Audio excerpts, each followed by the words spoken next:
Le 5 décembre 2025 restera comme une date charnière dans l'histoire militaire et politique de l'Algérie contemporaine. Ce soir-là, dans l'immensité silencieuse du Sahara, loin des caméras et des chancelleries, un événement d'une portée exceptionnelle s'est produit. L'armée algérienne a détecté, suivi, identifié puis abattu un drone militaire israélien de dernière génération, en pleine violation de son espace aérien souverain.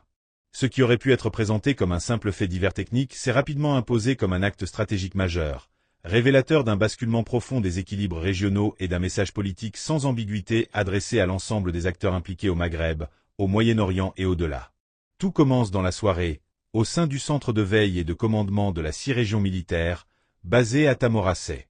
Les écrans radars révèlent soudain une anomalie, une trace aérienne nette, stable, surgissant depuis le sud, à proximité immédiate de la frontière nigérienne. Les paramètres techniques interpellent immédiatement les opérateurs expérimentés. L'altitude est constante, la vitesse modérée mais parfaitement maîtrisée, la trajectoire rectiligne et volontaire. Plus troublant encore, aucun signal d'identification n'est émis. Aucun transpondeur actif, aucun plan de vol civil ou militaire enregistré, aucun signal ADSB, aucun contact radio malgré les appels répétés sur l'ensemble des fréquences d'urgence. L'appareil progresse dans un silence total, pénétrant de plus en plus profondément le ciel algérien comme s'il savait précisément où il allait. Face à cette intrusion caractérisée, l'alerte maximale est immédiatement déclenchée. Des chasseurs sont mis en alerte, mais la distance considérable impose une décision rapide et rationnelle. Ce sont les moyens de défense solaire qui seront engagés. Dans le secteur, une batterie Buk M2E est déployée depuis plusieurs jours dans le cadre d'exercices opérationnels réels. Le système entre en action sans délai. Malgré des conditions environnementales difficiles, nuit noire, température basse, vent de sable violent perturbant les ondes, le radar parvient à détecter et à suivre la cible avec une précision remarquable pendant de longues minutes. Le verrouillage est total, maîtrisé, méthodique. Lorsque l'ordre de tir est donné, la séquence est fulgurante. Le missile est lancé, accélère à une vitesse supersonique et atteint la cible en altitude. L'impact est direct.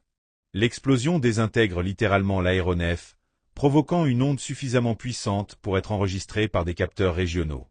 Les débris retombent ensuite sur une large zone désertique, loin de toute habitation. Dans les minutes qui suivent, les forces algériennes déclenchent une opération de sécurisation exemplaire. Une colonne motorisée, appuyée par des hélicoptères et des unités spécialisées, isole totalement la zone. Les soldats interviennent avec des équipements de protection complets, écartant tout risque potentiel. Les premières analyses sur le terrain confirment très vite l'ampleur de l'événement. Les débris récupérés parlent d'eux-mêmes, matériaux composites avancés, antennes satellitaires sophistiquées, cartes électroniques de haute technologie portant des inscriptions en hébreu, numéros de série identifiables, éléments de charge utiles comprenant des capteurs optiques infrarouges et des systèmes radars à synthèse d'ouverture. Aucun doute n'est possible. Il s'agit d'un Héron TP, fleuron de l'industrie militaire israélienne, considéré comme l'un des drones les plus performants au monde, capable de voler plus de 2 jours sans interruption et de transmettre des renseignements stratégiques en temps réel sur de très longues distances. Informé dans la nuit, le président algérien reçoit un rapport détaillé accompagné de preuves photographiques irréfutables. La décision est rapide, l'Algérie ne cachera rien. Le communiqué officiel publié quelques heures plus tard est d'une clarté assumée. Il confirme la neutralisation d'un drone militaire étranger ayant violé de manière délibérée l'espace aérien national et établit sans ambiguïté son origine israélienne. Les images diffusées font le tour du pays et des réseaux sociaux en quelques minutes. La réaction populaire est immédiate, massive, spontanée.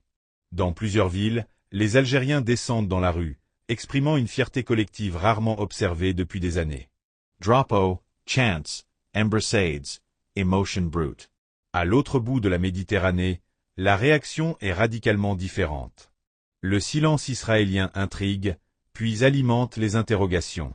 Lorsqu'une explication officieuse est finalement avancée, évoquant une simple erreur de navigation, elle est largement tournée en dérision par les analystes et les médias régionaux. Rapidement, d'autres hypothèses émergent, plus cohérentes et plus troublantes. Plusieurs sources évoquent une mission liée à des coopérations militaires indirectes avec le Maroc, pays ayant renforcé ses liens sécuritaires avec Israël ces dernières années. L'idée d'une mission de reconnaissance visant à tester les défenses algériennes ou à surveiller certains axes stratégiques régionaux gagne du terrain. Dans ce contexte, la récupération intacte de la boîte noire du drone par l'Algérie constitue un atout stratégique majeur. Ces données, d'une valeur inestimable, pourrait servir aussi bien sur le plan diplomatique qu'en cas d'escalade future. Sur le plan historique, l'événement marque une rupture nette. Pour la première fois depuis des décennies, un pays arabe abat un appareil militaire israélien en temps de paix, loin de toute zone de conflit classique. L'Algérie démontre non seulement ses capacités militaires, mais surtout sa volonté politique de défendre sa souveraineté sans compromis. Le message est clair, lisible, assumé. Ce drone abattu dans le désert n'est pas seulement un objet militaire détruit. Il devient un symbole. Le symbole d'un refus, d'une ligne rouge, d'une posture indépendante dans un monde de plus en plus polarisé. Il marque l'entrée dans une nouvelle phase, où l'Algérie impose le respect par la crédibilité de ses actes. Pour celles et ceux qui cherchent à comprendre les coulisses de cette affaire, ses implications régionales et ses conséquences à long terme, suivre la suite de cette analyse permettra de ne pas passer à côté de ce qui pourrait bien redessiner durablement les équilibres de pouvoir dans la région. En définitive, l'événement du 5 décembre 2025 dépasse de très loin la destruction d'un simple drone militaire.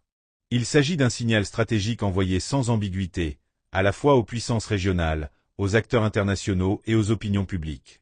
En abattant un appareil parmi les plus sophistiqués de l'arsenal israélien, en plein temps de paix et loin de toute zone de conflit conventionnel, l'Algérie a rappelé une vérité fondamentale souvent oubliée. La souveraineté n'est réelle que lorsqu'elle est défendue, assumée et appliquée sans hésitation. Cette opération marque un tournant psychologique autant que militaire. Elle prouve que les lignes rouges algériennes ne sont pas théoriques, mais opérationnelles. Elle démontre aussi que la dissuasion ne repose pas uniquement sur les déclarations diplomatiques, mais sur la capacité concrète à agir au moment décisif. Le ciel algérien est désormais perçu comme un espace fermé, surveillé et activement défendu, ce qui modifiera durablement les calculs stratégiques de tous ceux qui opèrent dans la région. Sur le plan symbolique, cet acte résonne bien au-delà des frontières nationales. Pour des millions de personnes, il représente un rare moment de rupture avec le sentiment d'impunité et de déséquilibre permanent. Le drone détruit dans le Sahara devient ainsi un symbole de refus, de dignité et de souveraineté assumée. Il incarne une posture politique claire, celle d'un État qui ne négocie ni son territoire ni son indépendance stratégique. Mais cette affaire est loin d'être close. Les données récupérées, les réactions internationales encore mesurées, les silences calculés et les tensions latentes indiquent que ces répercussions s'inscriront dans la durée.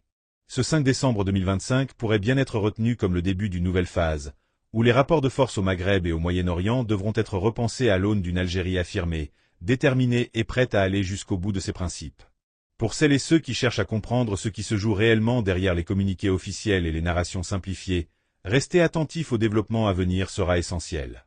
Car dans cette affaire, comme souvent en géopolitique, l'événement visible n'est que la surface d'un mouvement beaucoup plus profond.